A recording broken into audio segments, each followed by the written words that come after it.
So if 9/11 was really an inside job, then who were the people inside that did it? Well, we can start by looking at some of the people inside the buildings that were targeted and destroyed on 9/11. In the impact zone of the North Tower was a company called Marsh & McLennan, which at the time was the world's largest insurance brokerage company.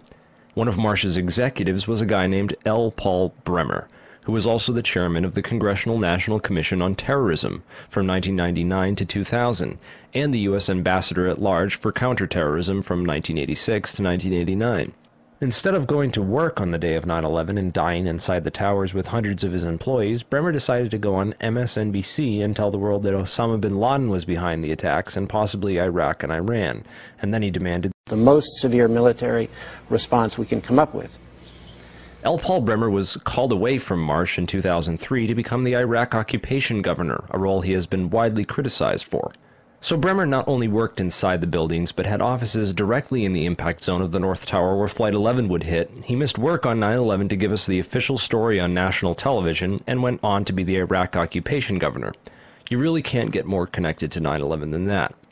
Oh wait, you can, sorry. I forgot to mention that Bremer was also the former manager for Kissinger Associates. He was a member of the board for Akzo Nobel, the parent of International Paint Company, which produced a fireproofing application for skyscrapers called Interchar. Bremer was also on the International Advisory Board for the Japanese mining and machinery company Komatsu, which at the time had been involved in a joint venture agreement with Dresser Industries, the oil services intelligence front where Prescott Bush Sr. and George H.W. Bush got their start with Neil Mallon. Anyway, the Komatsu Dresser Mining Division operated from 1988 to 1997, and in July 1996 it patented a nanothermite demolition device that could, quote, demolish a concrete structure at high efficiency while preventing a secondary problem due to noise, flying chips and dust, and the like.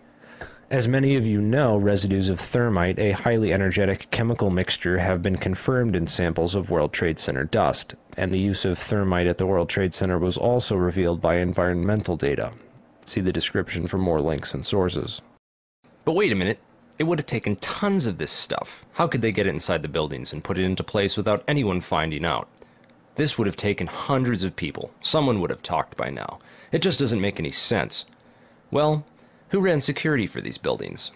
Marvin Bush's company Securacom Stratesec did, up until 1998 when that role was handed off to Kroll Associates. Yet Stratesec still retained security contracts that didn't expire until the day of 9/11. Both these companies have a suspicious cast of characters working for them. Bush's cousin Wirt Dexter Walker III was the CEO of Stratesec with a long history as a manager for CIA front companies, such as Glor Forgan. The corporate operating officer of Stratesec was a guy named Barry McDaniel, who came from BDM International, where he was a vice president of material distribution and management systems.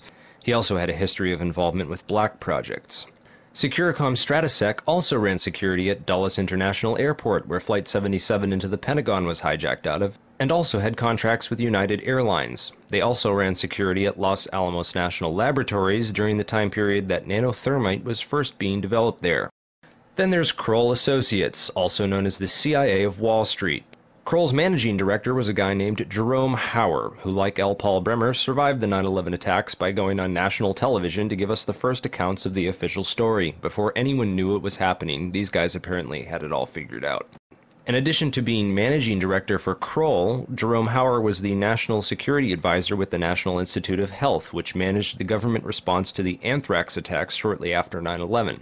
On the day of 9/11, Hauer advised the White House to start taking Cipro, an antibiotic effective against anthrax, and then strangely a week later, 2 senators and several people in the media who had been calling for an investigation into the 9/11 attacks were mailed anthrax and told to shut up, apparently by members of Al-Qaeda, who later turned out to be a bioweapons researcher at U.S. AMRID in Fort Detrick, Maryland, named Stephen Hatfill, who had worked with Jerome Hauer for a company called SAIC. Scientific Applications International Corporation, a defense contractor with expertise in thermite-related technologies, played a large part in the NIST World Trade Center investigation. A few other names and companies inside the Twin Towers also worthy of further investigation include Craig Stapleton, who is married to Bush's cousin Dorothy Walker Bush. Stapleton was the president of Marsh Real Estate Advisors from 1982 to 2001. He was a member of the board of directors for Cendant, that was charged with massive accounting fraud in 1998, and went on to join Winston Partners, a privately owned investment firm founded in 1993 and led by George W. Bush's brother Marvin. Other very powerful and well-connected people worked in senior management at Marsh. These included Stephen Friedman, a senior principal at Marsh Capital and former partner at Goldman Sachs, who later became George W. Bush's top economic advisor. Friedman was also a member of the Brookings Institution, the Bilderberg Group, the Foreign Intelligence Advisory Board, and the board at In-Q-Tel, the investment firm founded by the CIA in 1998. In-Q-Tel invests in state-of-the-art technologies related to defense and intelligence work, including nano and chemical technologies, according to its website. In another interesting coincidence, Friedman belonged through Cornell University to a secret society called Quill and Dagger, the membership of which includes Paul Wolfowitz, Sandy Berger, and Stephen Hadley. Wolfowitz, the neocon Deputy Secretary of Defense in the Bush administration, was the author in 1992 of the Wolfowitz Doctrine of preemptive warfare. He also made comments about a surprise-like Pearl Harbor months before 9/11 and met with Pakistani ISI General Mahmoud Ahmed in the week before 9/11. Berger, the national security advisor to President Clinton, was later caught stealing documents from the 9/11 Commission investigation. Berger was also the boss of White House counterterrorism czar Richard Clarke, and together with Hadley, who was Condoleezza Rice's deputy, was responsible for delaying or obstructing Clarke's plans to stop al-Qaeda in January of 2001. Jeffrey Greenberg resigned from Marsh & McLennan after being accused of serious financial crimes. The first plane of 9/11 flew directly into his company's secure computer room in the North Tower. Jeffrey Greenberg is a member of the Brookings Institution and the Trilateral Commission.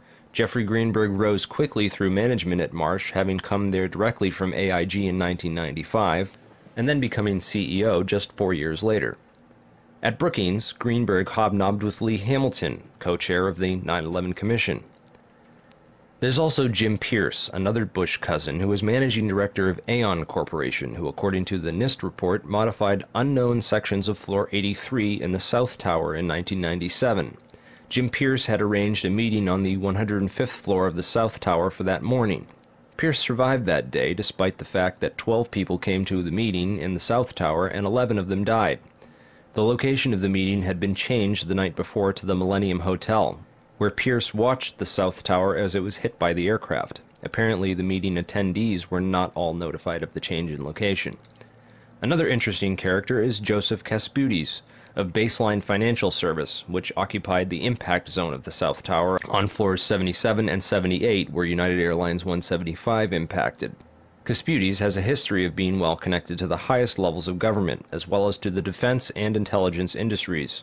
Kasputis worked from 1972 to 1977 for the U.S. Department of Commerce and Defense. He was also the deputy director of Nixon's White House task force that dealt with the Arab oil embargo of 1973, and was instrumental in the creation of the Department of Energy. Kasputis went on to run a large corporation called Primark that had offices in both towers on 9/11. One of the subsidiaries of Primark, the Analytical Sciences Corporation, TASC, worked with so-called black or top-secret programs. TASC also worked closely with the National Institute of Standards and Technology. Kasputis was also a member of the Logistics Management Institute, LMI, whose members included Paul Kaminsky of In-Q-Tel and General Dynamics, Charles DiBona of Halliburton, Skull and Bones member Joseph Samuel Nye, and Michael Daniels of Scientific Applications International Corporation. LMI's self-proclaimed role is advancing the science of government.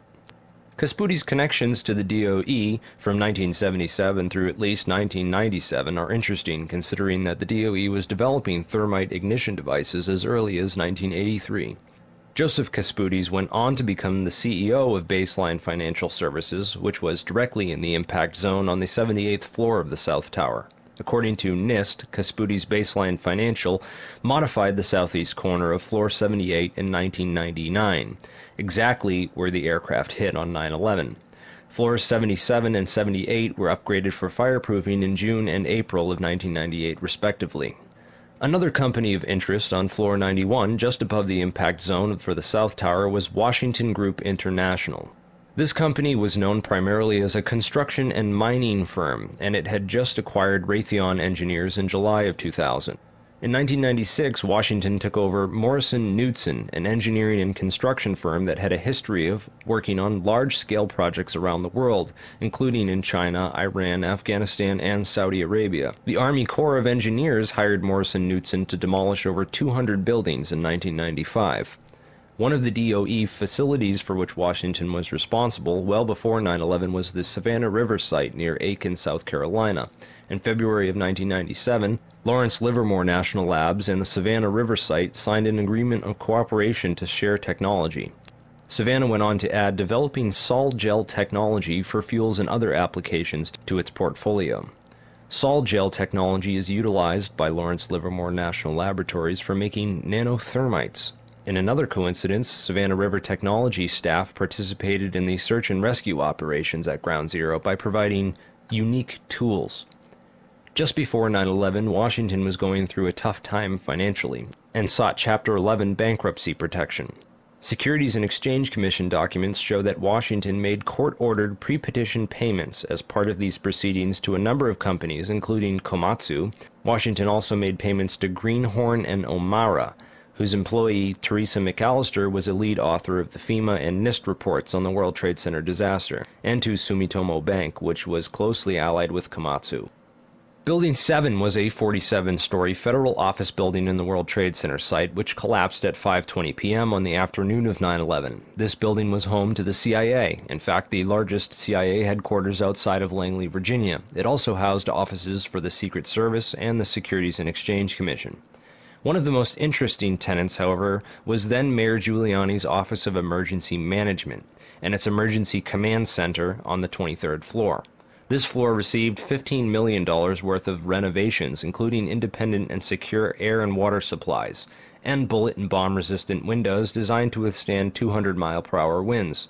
Mayor Giuliani was a former U.S. prosecutor for the South District of New York from 1983 to 1989, who was in charge of investigating the terrorist financing Bank of Credit and Commerce International. After he left his job as a prosecutor to start a political career, he worked for a law firm called White & Case that actually represented BCCI. So he went from prosecuting the BCCI to working for a law firm which defended the BCCI. This was likely his foot in the door of this underground corporate criminal network. Giuliani would later help to destroy all the crime scene evidence from Ground Zero. Giuliani's sidekick on 9/11 was Police Commissioner Bernard Kerik, who appeared to be coaching some of Rudy's actions that day, keeping him away from the media and even answering questions for him about explosives in the buildings. In fact, Bernard Kerik gave us the first official government pronouncement that no explosives were involved in the destruction of the World Trade Center buildings. Kerik's department was also the same one that found that pristine, completely undamaged hijacker's passport, which survived a plane impact, and Fireball, which destroyed 2 titanium black boxes and 3 towers. Yeah, Kerik would later receive a nomination from President Bush to become Director of Homeland Security, which he declined for personal and political reasons, and instead took a job training the Iraqi police force in Iraq alongside L. Paul Bremer. Both men are credited for turning Iraq into the unwinnable quagmire it is today. In February of 2010, Kerik was sentenced to 4 years in federal prison for conspiracy and fraud charges, unrelated to the crimes of 9/11, unfortunately, but it still goes to show you what kind of person he is. Definitely the kind of person you'd want inside the New York City police force during a staged event like 9/11. And lastly, we have the Pentagon. It's certainly peculiar, to say the least, that al-Qaeda terrorists hell-bent on destroying the USA would not crash their plane into the north wing of the Pentagon, where all the most important offices were, like Donald Rumsfeld, John Ashcroft, etc., and that they would instead choose to target the one section of the Pentagon that had most recently been refurbished to withstand missile impacts. It's also interesting to note that the company which completed the $258 million refurbishment to Wedge 1 of the Pentagon was also hired as a contractor to clean up Ground Zero in New York City. Wedge 1 also coincidentally housed the Pentagon's Budget Analyst Office, where DoD staffers were working on the mystery of the $2.3 trillion that was reported missing by Defense Secretary Donald Rumsfeld in a press conference the day before 9/11. The Pentagon's comptroller in charge of that money at the time was an interesting fellow named Dov Zakheim, a member of the Council on Foreign Relations, the International Institute for Strategic Studies, and a contributor to the neocon think tank Project for the New American Century. Zakheim helped write the PNAC document Rebuilding America's Defenses, in which he is credited for the line which states, Further, the process of transformation, even if it brings revolutionary change, is likely to be a long one, absent some catastrophic and catalyzing event, like a new Pearl Harbor. Several members of the Bush administration, including President Bush himself, would later refer to 9/11 as a new Pearl Harbor. If anything, the individuals and organizations outlined in this video are at least as suspicious as the 19 hijackers themselves.